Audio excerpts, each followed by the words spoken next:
ਸਤਿ ਸ਼੍ਰੀ ਅਕਾਲ। ਤੁਸੀਂ ਜੁੜੇ ਹੋਏ ਹੋ ਪੰਜਾਬੀ ਰੇਡੀਓ USA ਦੇ ਨਾਲ ਤੇ ਪ੍ਰੋਗਰਾਮ ਸਪੈਸ਼ਲ ਰਿਪੋਰਟ ਦੇ ਵਿੱਚ ਤੁਹਾਡਾ ਸਾਰਿਆਂ ਦਾ ਸਵਾਗਤ ਹੈ। ਪੰਜਾਬ ਦੇ ਸਾਬਕਾ ਵਿਰੋਧੀ ਧਿਰ ਦੇ ਨੇਤਾ ਤੇ 3 ਵਾਰ ਦੇ MLA ਸੁਖਪਾਲ ਸਿੰਘ ਖਹਿਰਾ ਇੱਕ ਕੁੱਟਮਾਰ ਦੇ ਮਾਮਲੇ ਦੇ ਵਿੱਚ ਜ਼ਮਾਨਤ ਮਿਲਣ ਤੋਂ ਬਾਅਦ ਜੇਲ੍ਹ ਤੋਂ ਬਾਹਰ ਆਏ ਨੇ।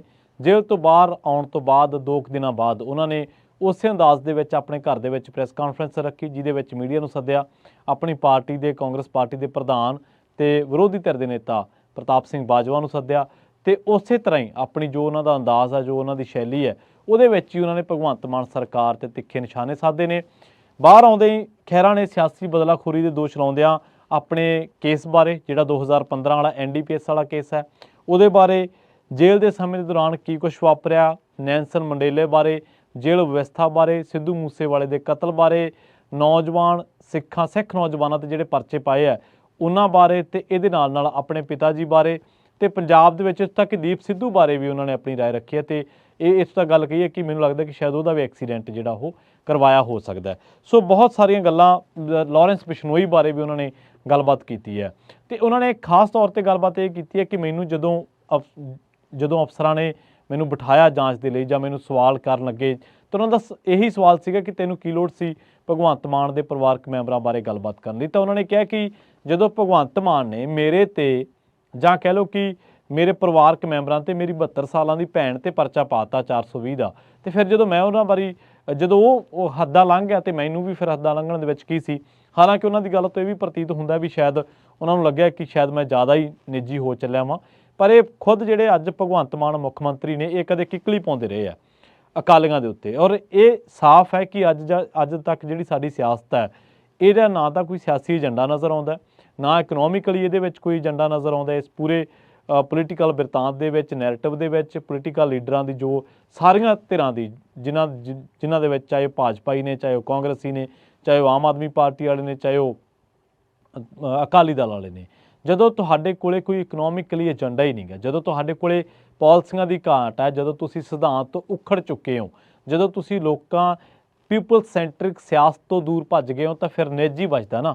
ਜਦੋਂ ਬੰਦੇ ਕੋਲੇ ਕੋਈ ਤਰਕ ਨਹੀਂ ਹੈ, ਕੋਈ ਲੌਜਿਕ ਨਹੀਂ ਹੈ, ਕੋਈ ਆਈਡੀਓਲੋਜੀ ਨਹੀਂ ਹੈ ਗੱਲ ਕਰਨ ਨੂੰ, ਤਾਂ ਫਿਰ ਉਹਦੇ ਕੋਲੇ ਕੀ ਹੈ, ਹੱਥੋਂ ਪਾਈ ਤੇ ਜਾਂ ਗਾਲੀ ਗਲੋਚ, ਤੇ ਜਾਂ ਫਿਰ ਜੇ ਉਹ ਸੱਤਾ ਦੇ ਵਿੱਚ ਹੈ, ਬਿਰਾਜਮਾਨ ਹੈ, ਤੇ ਫਿਰ ਉਹਦੇ ਕੋਲੇ ਪਰਚੇ ਬਚਦੇ ਆ। ਔਰ ਸਭ ਤੋਂ ਵੱਡੀ ਗੱਲ ਜਿਹੜੀ ਉਹਨਾਂ ਨੇ ਇੱਕ ਤੱਥ ਛੋਇਆ, ਉਹ ਅਫਸਰਸ਼ਾਹੀ ਦਾ ਛੋਇਆ। ਉਹਨਾਂ ਨੇ ਕਿ ਅਫਸਰਾਂ ਨੇ ਕਿਹਾ ਕਿ ਸਾਨੂੰ ਇਹ ਕਿਹਾ ਗਿਆ, ਤੇ ਨਾਲ ਹੀ ਉਹਨਾਂ ਨੇ ਕਿਹਾ ਕਿ ਆਉਣ ਵਾਲੇ ਸਮੇਂ ਦੇ ਵਿੱਚ ਅਸੀਂ ਕਾਂਗਰਸ ਪਾਰਟੀ ਦੇ ਇੱਕ ਚੰਡੀਗੜ੍ਹ ਦਫ਼ਤਰ ਦੇ ਵਿੱਚ ਇੱਕ ਬੋਰਡ ਲਾਵਾਂਗੇ ਜਿਹਦਾ ਰੰਗ ਕਾਲਾ ਹੋਊਗਾ, ਤੇ ਉਹਦੇ 'ਤੇ ਲਾਲ ਅੱਖਰਾਂ ਦੇ ਵਿੱਚ ਅਫਸਰਾਂ ਦੇ ਉਹਨਾਂ ਦੇ ਨਾਂ ਲਿਖੇ ਜਾਣਗੇ, ਜਿਹੜੇ ਅਫਸਰ ਅੱਜ ਸਿਆਸੀ ਹੱਥ ਠੋਕੇ ਬਣੇ ਹੋਏ ਨੇ, ਮੁੱਖ ਮੰਤਰੀ ਜਾਂ ਦੂਜੇ ਮੰਤਰੀਆਂ ਦੇ ਕਹਿਣ ਉੱਤੇ ਪਰਚੇ ਪਾ ਰਹੇ ਨੇ। ਪੰਜਾਬ ਦੇ ਵਿੱਚ ਇਹ ਪ੍ਰਚਲਨ ਕੋਈ ਨਵਾਂ ਨਹੀਂ ਹੈ। ਇਸ ਤੋਂ ਪਹਿਲਾਂ ਅਕਾਲੀ ਦਲ ਦੇ ਉੱਤੇ ਦੋਸ਼ ਲੱਗਦਾ ਰਿਹਾ ਕਿ ਇਹ ਜਿਹੜੇ ਅਕਾਲੀ ਦਲ ਦੇ ਲੀਡਰ ਨੇ, ਜਥੇਦਾਰ ਨੇ, ਇਹ ਲੋਕਾਂ ਨੂੰ ਡਰਾਉਂਦੇ ਨੇ, ਧਮਕਾਉਂਦੇ ਨੇ, ਤੇ ਨਜਾਇਜ਼ ਪਰਚੇ ਪਾਉਣ ਵਾਲਾ ਕੰਮ ਸ਼ਾਇਦ ਅਕਾਲੀ ਦਲ ਵਾਲਾ ਵੀ ਤੇ ਕਾਂਗਰਸ ਵਾਲਾ ਵੀ ਇੱਕ ਦੂਜੇ ਦੇ ਰਾਜ ਦੇ ਵਿੱਚ ਆਉਂਦੇ ਹੀ ਇਹਨਾਂ ਨੇ ਉਹ ਸਾਰੇ ਰਿਕਾਰਡ ਜਿਹੜੇ ਆ ਉਹ ਤੋੜੇ ਆ। ਸੋ ਇਹ ਦੋਸ਼ ਤਾਂ ਕੋਈ ਨਵੇਂ ਨਹੀਂ, ਇਹ ਲੱਗਦੇ ਰਹੇ ਨੇ। ਪਰ ਅਫਸਰਸ਼ਾਹੀ ਜਿਹੜੀ ਹੈ ਪੰਜਾਬ ਦੀ, ਅਫਸਰਸ਼ਾਹੀ ਦਾ ਕੰਮ ਜਿਹੜਾ ਉਹ ਕਿਸੇ ਨੂੰ ਡਰਾਉਣਾ, ਧਮਕਾਉਣਾ, ਕੇਸਾਂ ਦੇ ਵਿੱਚ ਫਸਾਉਣਾ, ਪਰਚੇ ਪਾਉਣਾ ਨਹੀਂ ਹੁੰਦਾ। ਜਿਵੇਂ ਆਪਾਂ ਦੇਖਿਆ ਕਿ ਇੱਕ ਕੇਸ ਦੇ ਵਿੱਚ, NDPS ਵਾਲੇ ਕੇਸ ਦੇ ਵਿੱਚ, ਜਿਵੇਂ ਖਹਿਰਾ ਨੂੰ ਜ਼ਮਾਨਤ ਮਿਲੀ ਤਾਂ ਤੜਕੇ 3 ਵਜੇ ਕੇਸ ਪਾ ਦਿੱਤਾ ਗਿਆ। ਜਿਵੇਂ ਉਹਨਾਂ ਨੂੰ ਗ੍ਰਿਫਤਾਰ ਕੀਤਾ ਗਿਆ ਤਾਂ ਉਹ ਤੜਕੇ 6 ਵਜੇ ਪੁਲਿਸ ਘਰੇ ਭੇਜ ਦਿੱਤੀ। ਹੁਣ ਤੁਸੀਂ ਸੋਚ ਕੇ ਦੇਖੋ ਕਿ ਜੇਕਰ 3 ਵਾਰ ਦੇ ਵਿਧਾਇਕ ਤੇ 1 ਵਾਰ ਦੇ ਲੀਡਰ ਆਫ ਆਪੋਜੀਸ਼ਨ, ਵਿਰੋਧੀ ਧਿਰ ਦੇ ਨੇਤਾ ਦੇ ਨਾਲ ਕੋਈ ਸਿਸਟਮ ਇਹੋ ਜਿਹਾ ਸਲੂਕ ਕਰ ਸਕਦਾ, ਤੇ ਉੱਥੇ ਆਮ ਬੰਦੇ ਦੀ ਕੀ ਵਕਤ ਹੋਊਗੀ। ਜੇਕਰ ਇੱਕ ਬੰਦੇ ਨੂੰ, ਜਿਹੜਾ ਵਿਰੋਧੀ ਧਿਰ ਦਾ ਨੇਤਾ ਰਹਿ ਚੁੱਕਿਆ, ਔਰ ਉਸ ਵੇਲੇ ਵਿਰੋਧੀ ਧਿਰ ਦਾ ਨੇਤਾ ਰਹਿ ਚੁੱਕਿਆ ਜਦੋਂ ਇਹ ਸਾਰੇ ਲੋਕ ਉਹਦੀ ਕਮਾਂਡ ਹੇਠ ਕੰਮ ਕਰਦੇ ਸੀ, ਜਿਹੜੇ ਭਾਵੇਂ ਅੱਜ ਮੁੱਖ ਮੰਤਰੀ ਸਾਹਿਬ ਨੇ ਜਾਂ ਹੋਰ ਨੇ, ਉਦੋਂ ਸੁਖਪਾਲ ਖਹਿਰਾ ਪੰਜਾਬ ਅਸੈਂਬਲੀ ਦੇ ਵਿੱਚ ਵਿਰੋਧੀ ਧਿਰ ਦੇ ਨੇਤਾ ਸੀਗੇ, ਤੇ ਉਹ ਕਹਿੰਦੇ ਕਿ ਮੈਂ ਆਪਣਾ ਕੰਮ ਉਵੇਂ ਹੀ ਜਾਰੀ ਰੱਖਾਂਗਾ। ਔਰ ਉਹਨਾਂ ਨੇ ਇਹ ਵੀ ਕਿਹਾ ਕਿ ਜਿਹੜੀ ਇਹ ਸਰਕਾਰ ਹੈ, ਇਹ ਮੋਦੀ ਸਰਕਾਰ ਦੇ ਰਾਹ 'ਤੇ ਚੱਲ ਪਈ ਆ, ਵਿਰੋਧੀਆਂ ਨੂੰ ਦਬਾ ਰਹੀ ਹੈ, ਲੋਕਾਂ ਨੂੰ ਕੁੱਟ ਰਹੀ ਹੈ, ਪਰਚੇ ਪਾ ਰਹੀ ਹੈ।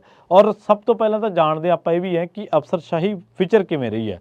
ਅਫਸਰਾਂ ਨੇ ਪਹਿਲੀ ਗੱਲ ਹੀ ਖਹਿਰਾ ਨੂੰ ਇਹ ਕਹੀ ਸੀ ਕਿ ਤੁਹਾਨੂੰ ਕੀ ਲੋੜ ਸੀ ਭਗਵੰਤ ਮਾਨ ਦੇ ਪਰਿਵਾਰਕ ਮੈਂਬਰਾਂ ਬਾਰੇ।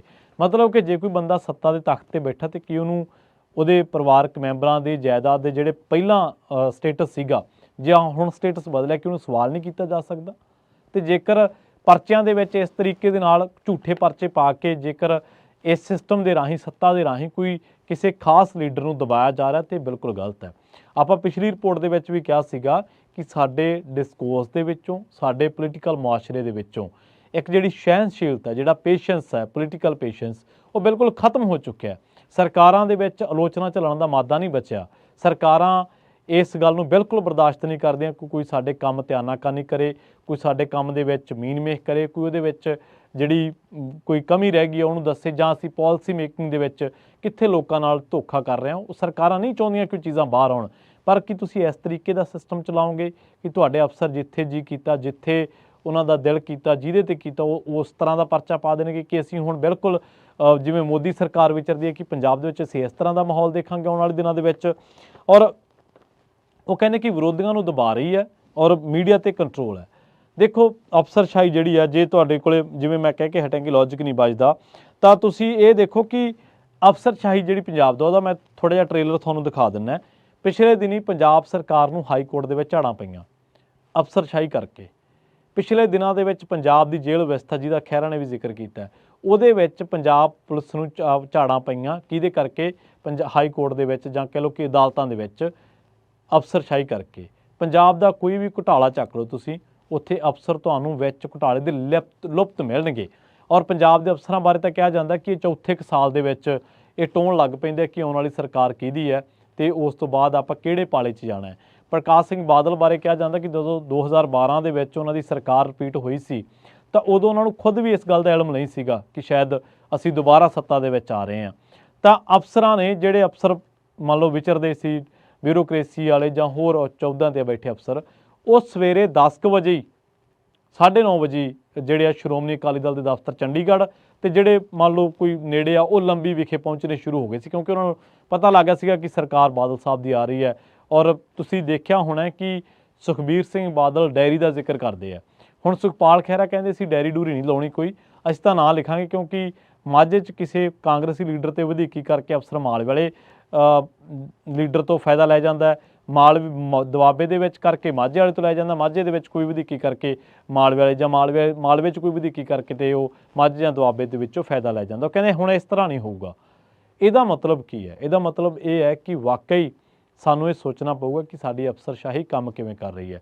ਤੁਸੀਂ ਘੁਟਾਲਿਆਂ ਦੀ ਗੱਲ ਤਾਂ ਆਪਾਂ ਕੀਤੀ ਹੈ, ਪਰ ਤੁਸੀਂ ਪੰਜਾਬ ਦੇ ਵਿੱਚ ਲੋਕ ਲਹਿਰਾਂ ਸੰਘਰਸ਼ਾਂ ਦੀ ਗੱਲ ਕਰ ਲਓ, ਉਹਨਾਂ ਦੇ ਵਿੱਚ ਅਫਸਰਸ਼ਾਹੀ ਉੱਥੋਂ ਦੇ ਪ੍ਰਸ਼ਾਸਨ ਉੱਥੋਂ ਦੀ ਜੋ ਹੈਂਡਲਿੰਗ ਹੋਣੀ ਸੀ ਪੁਲਿਸ ਪ੍ਰਸ਼ਾਸਨ ਜਾਂ ਸਿਵਲ ਦੀ ਉਹ ਉਸ ਤਰੀਕੇ ਦੀ ਨਹੀਂ ਹੋਈ। ਬਹਿਬਲ ਕਲਾਂ ਗੋਲੀ ਕਾਂਡ, ਲਤੀਫਪੁਰਾ ਮੋਰਚਾ, ਹੋਰ ਬਹੁਤ ਸਾਰੀਆਂ ਉਦਾਹਰਨਾਂ ਤੁਹਾਨੂੰ ਮਿਲ ਜਾਣਗੀਆਂ ਜਦੋਂ ਤੁਸੀਂ ਅਫਸਰਸ਼ਾਹੀ ਦੇ ਨਾਲ ਇਹ ਜਿਹੀ ਗੱਲ ਕਰੋਗੇ।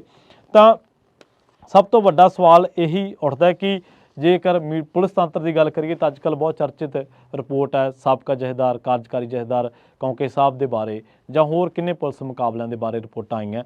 ਸੋ ਉੱਥੋਂ ਤੁਹਾਨੂੰ ਪਤਾ ਲੱਗ ਜੂਗਾ ਕਿ ਪੁਲਿਸ ਦੀ ਕਾਰਕਰਦਗੀ ਕਿਸ ਤਰ੍ਹਾਂ ਰਹੀ ਹੈ।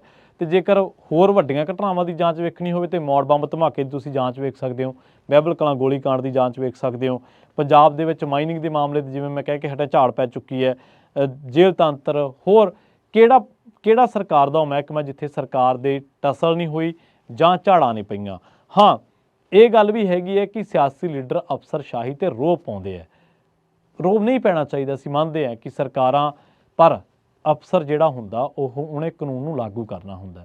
ਜੇਕਰ ਇੱਕ ਅਫਸਰ ਤੜਕੇ 4-5 ਵਜੇ ਕੰਧ ਟੱਪ ਕੇ ਇੱਕ ਬੰਦੇ ਨੂੰ ਅਰੈਸਟ ਕਰ ਰਿਹਾ ਤੇ ਉਹੀ ਅਫਸਰ ਬਾਅਦ ਦੇ ਵਿੱਚ ਉਹਨੂੰ ਕਹਿੰਦਾ ਕਿ ਤੂੰ ਬਈ ਫਲਾਣੇ ਦੇ ਕਹਿਣ ਤੇ ਆ ਕੀਤਾ ਜਾਂ ਫਲਾਣੇ ਬੰਦੇ ਨੂੰ ਕਿਉਂ ਐਂ ਕਰ ਰਿਹਾ, ਤੇ ਇਹਦਾ ਮਤਲਬ ਜਿਹੜਾ ਕਾਨੂੰਨ ਦੇ ਦਾਇਰੇ ਦੇ ਵਿੱਚ ਰਹਿ ਕੇ ਕੰਮ ਕਰਨ ਦੀ ਜਿਹੜੀ ਇੱਕ ਗੱਲ ਹੈ, ਜਾਂ ਇਹ ਕਹਿ ਲਓ ਕਿ ਜਿਹੜੇ ਬੰਦਿਆਂ ਨੇ ਸਹੁੰ ਚੁੱਕੀ ਹੁੰਦੀ ਹੈ ਕਿ ਅਸੀਂ ਵਾਕਈ ਵਰਦੀ ਪਾ ਰਹੇ ਹਾਂ ਜਾਂ ਅਸੀਂ ਵਾਕਈ ਇਸ ਮਹਿਕਮੇ ਦੇ ਵਿੱਚ ਜਾ ਰਹੇ ਹਾਂ ਤੇ ਅਸੀਂ ਹੁਣ ਲੋਕਾਂ ਦੇ ਨਾਲ ਨਿਆਂ ਕਰਾਂਗੇ, ਕਿ ਇਸ ਤਰ੍ਹਾਂ ਸਿਆਸੀ ਹੱਥ ਠੋਕੇ ਬਣ ਕੇ ਤੁਸੀਂ ਨਿਆਂ ਕਰੋਗੇ? ਕੀ ਅਫਸਰਸ਼ਾਹੀ ਜਿਹੜੀ ਆ ਉਹ ਇਹ ਕੀ ਹੁਣ ਅਕਾਲੀਆਂ ਦੀ ਸਰਕਾਰ ਆ ਗਈ ਤੇ ਅਕਾਲੀਆਂ ਦੇ ਵਾਂਗੂ ਭੌਂ ਜਾਓ, ਜੇ ਕਾਂਗਰਸੀਆਂ ਦੀ ਸਰਕਾਰ ਆ ਗਈ ਕਾਂਗਰਸੀਆਂ ਵਾਂਗੂ ਭੌਂ ਜਾਓ? ਕੀ ਅਫਸਰਸ਼ਾਹੀ ਦਾ ਇਹ ਕੰਮ ਆ? ਲੋਕਾਂ ਦੇ ਚੁਣੇ ਹੋਏ ਨੁਮਾਇੰਦੇ ਤਾਂ ਚਲੋ ਪਾਰਟੀਆਂ ਬਦਲਣ ਜਾਂ ਉਹ ਵੱਖਰੀ ਗੱਲ ਆ, ਲੋਕਾਂ ਦੀਆਂ ਉਮੀਦਾਂ ਤੇ ਖਰੇ ਨਾ ਉਤਰਨ, ਪਰ ਤੁਸੀਂ ਤਾਂ ਸਦਾ ਰਹਿਣਾ ਇੱਥੇ। ਸਰਕਾਰ ਤਾਂ 5 ਸਾਲਾਂ ਬਾਅਦ ਬਦਲ ਜਾਣੀ ਹੈ।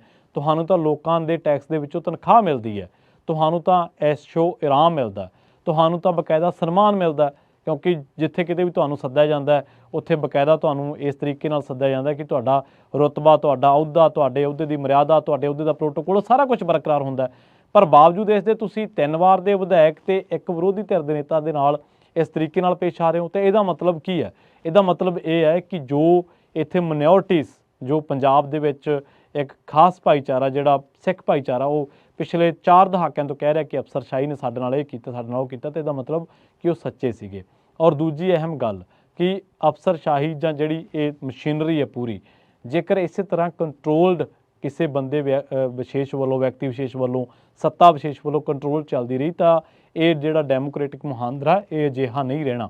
ਔਰ ਦੂਜੀ ਸਭ ਤੋਂ ਅਖੀਰਲੀ ਗੱਲ ਕਿ ਇਹਨਾਂ ਲੋਕਾਂ ਨੂੰ ਵੋਟਾਂ ਪਾਈਆਂ ਲੋਕਾਂ ਨੇ ਕਿ ਸਾਡੇ ਮੁੱਦੇ ਵਿਚਾਰਨਗੇ, ਪਰ ਕਿਤੇ ਤੁਹਾਨੂੰ ਪੰਜਾਬ ਦੀ ਕਰਜ਼ੇ ਦਾ ਜ਼ਿਕਰ ਆਉਂਦਾ, ਕਿਤੇ ਵਿਧਾਨ ਸਭਾ ਦੇ ਵਿੱਚ ਇਹਨਾਂ ਨੇ ਰੌਲਾ ਪਾਇਆ ਹੋਵੇ, ਵਿਧਾਨ ਸਭਾ ਦੇ ਵਿੱਚ ਇਹਨਾਂ ਨੇ ਕਿਹਾ ਹੋਵੇ ਬਿੱਲ ਲਿਆਓ, ਵਿਧਾਨ ਸਭਾ ਦੇ ਵਿੱਚ ਕੋਈ ਹੋਰ ਜਿੰਨੇ ਵੀ ਪੰਜਾਬ ਦੇ ਚਰਚਿਤ ਮਾਮਲੇ ਆ ਉਹਨਾਂ 'ਤੇ ਕਦੇ ਚਰਚਾ ਹੋਈ ਹੈ? ਜਿਹੜੇ ਅੱਜ 70 40 ਬੈਠਕਾਂ ਦੀ ਗੱਲ ਕਰਦੇ ਸੀ, ਅੱਜ ਇੱਕ ਦਿਨ ਸ਼ਰਧਾਂਜਲੀ ਦੇ ਕੇ ਅਗਲੇ ਦਿਨ ਇਹ ਸੈਸ਼ਨ ਚੁੱਕ ਦਿੰਦੇ ਆ। ਕੀ ਤੁਸੀਂ ਚਰਚਾ ਕਰ ਲਓਗੇ? ਤੁਹਾਡੇ ਬਿੱਲ ਰਾਜਪਾਲ ਦੇ ਕੋਲੇ ਪਏ ਰਹਿੰਦੇ ਆ, ਕੀ ਉਹਨਾਂ ਨੂੰ ਪਾਸ ਕਰਾ ਕੇ ਕੀ ਕਰੋਗੇ ਤੁਸੀਂ? ਸੋ ਸਾਰਿਆਂ ਨਾਲੋਂ ਵੱਡੀ ਗੱਲ ਇਹ ਹੈ ਕਿ ਤੁਹਾਡੀ ਸਰਕਾਰ ਦਾ ਕੰਮਕਾਰ ਕਰਨ ਦਾ ਤਰੀਕਾ ਕੀ ਹੈ। ਤੁਹਾਡੇ ਲੀਡਰ ਆਫ ਆਪੋਜੀਸ਼ਨ, ਤੁਹਾਡੇ ਵਿਰੋਧੀ ਧਿਰਾਂ ਦੇ ਲੀਡਰ ਕੀ ਲੋਕਾਂ ਦੇ ਮੁੱਦਿਆਂ 'ਤੇ, ਕੀ ਸਰਕਾਰ ਦੇ ਮੁੱਦਿਆਂ 'ਤੇ ਤੁਹਾਨੂੰ ਸਰਕਾਰ ਦੀਆਂ ਪਾਲਿਸੀਜ਼ 'ਤੇ ਘਿਰਦੇ ਨਜ਼ਰ ਆ ਰਹੇ ਨੇ? ਪਰ ਪੰਜਾਬ ਦੇ ਵਿੱਚ ਤਾਂ ਐਸਾ ਕੁਛ ਨਹੀਂ ਹੈ। ਹਾਂ ਠੀਕ ਹੈ, ਖਹਿਰਾ ਦੇ ਕੁਛ ਦੋਸ਼ ਸਿਆਸਤ ਤੋਂ ਪ੍ਰੇਰਿਤ ਹੋ ਸਕਦੇ ਆ, ਪਰ ਜਿਹੜਾ ਉਹਨਾਂ ਨੇ ਅਫਸਰਸ਼ਾਹੀ ਵਾਲਾ ਮੁੱਦਾ ਚੁੱਕਿਆ ਜਾਂ ਖਾਸ ਕਰਕੇ ਹੋਰ 3-4 ਪਹਿਲੂਆਂ 'ਤੇ ਗੱਲ ਕੀਤੀ, ਉਹ ਪਹਿਲੂ ਗੌਰ ਮੰਗਦੇ ਨੇ। ਪੰਜਾਬ ਦੀ ਸਾਰੀ ਸਿਆਸਤ, ਸਾਰੀਆਂ ਹੀ ਪਾਰਟੀਆਂ ਅੱਜ ਕਿਸੇ ਵੀ ਏਜੰਡੇ 'ਤੇ ਨਾ ਤਾਂ ਗੱਲ ਕਰਨ ਨੂੰ, ਨਾ ਬਹਿਸ ਕਰਨ ਨੂੰ ਤਿਆਰ ਨੇ, ਤੇ ਇਹ ਸਾਰੇ ਬੇਸ਼ੱਕ ਉਹ ਸੱਤਾਧਾਰੀ ਨੇ, ਬੇਸ਼ੱਕ ਉਹ ਸੱਤਾ ਤੋਂ ਬਾਹਰ ਵਾਲੇ ਨੇ, ਇਹਨਾਂ ਦੀ ਲੜਾਈ ਸਿਰਫ ਕੁਰਸੀ ਤੱਕ ਪਹੁੰਚਣ ਤੱਕ ਹੈ। ਤੇ ਜਿਹੜੇ ਪਹੁੰਚ ਚੁੱਕੇ ਨੇ ਉਹਨਾਂ ਦੀ ਲੜਾਈ ਸਿਰਫ ਇੱਥੋਂ ਤੱਕ ਹੈ ਕਿ ਕੋਈ ਸਾਡੇ ਵਿਰੁੱਧ ਗੱਲ ਨਾ ਕਰੇ, ਸਾਡੇ ਵਿਰੁੱਧ ਬੋਲੇ ਨਾ, ਤੇ ਅਸੀਂ ਉਹਨੂੰ ਆਵਾਜ਼ ਨੂੰ ਦਬਾਈ ਰੱਖੀਏ। ਇਹ ਸਾਰਾ ਜਿਹੜਾ ਡਿਸਕੋਰਸ ਹੈ ਇਹ ਕੋਈ ਪੰਜਾਬ ਦੇ ਹਿੱਤ ਦੇ ਵਿੱਚ ਨਹੀਂ ਹੈ। ਅਸੀਂ ਚਾਹੁੰਦੇ ਹਾਂ ਕਿ ਪੰਜਾਬ ਦੇ ਮਸਲਿਆਂ 'ਤੇ ਚਰਚਾ ਹੋਵੇ ਔਰ ਵਿਧਾਨ ਸਭਾ ਦੇ ਵਿੱਚ ਹੋਵੇ ਔਰ ਭਖਵੀਂ ਹੋਵੇ। ਤੇ ਜੇਕਰ ਆਹ ਨਿੱਜੀ ਸਿਆਸਤਾਂ ਵਾਲੀ ਖੇਡ ਖੇਡਣੀ ਹੈ ਤਾਂ ਸਭ ਤੋਂ ਪਹਿਲਾਂ ਇਸ ਨੂੰ ਬੰਦ ਕਰਨਾ ਪਊਗਾ। ਵਿਰੋਧੀ ਧਿਰਾਂ ਨੂੰ ਵੀ ਥੋੜ੍ਹਾ ਜਿਹਾ ਸੋਚਣਾ ਪਊਗਾ ਕਿ ਨਿੱਜ ਦੀ ਸਿਆਸਤ ਕਰਨੀ ਹੈ ਜਾਂ ਨਹੀਂ ਕਰਨੀ, ਤੇ ਥੋੜ੍ਹਾ ਜਿਹਾ ਸੱਤਾਧਾਰੀਆਂ ਨੂੰ ਵੀ ਇਸ ਆਲੋਚਨਾ ਦੇ ਮਾਦੇ ਨੂੰ ਥੋੜ੍ਹਾ ਜਿਹਾ ਵਿਸ਼ਾਲ ਕਰਨਾ ਪਊਗਾ। ਬਹੁਤ ਬਹੁਤ ਧੰਨਵਾਦ। ਜਲਦ ਮਿਲਾਂਗੇ ਇੱਕ ਹੋਰ ਨਵੀਂ ਰਿਪੋਰਟ।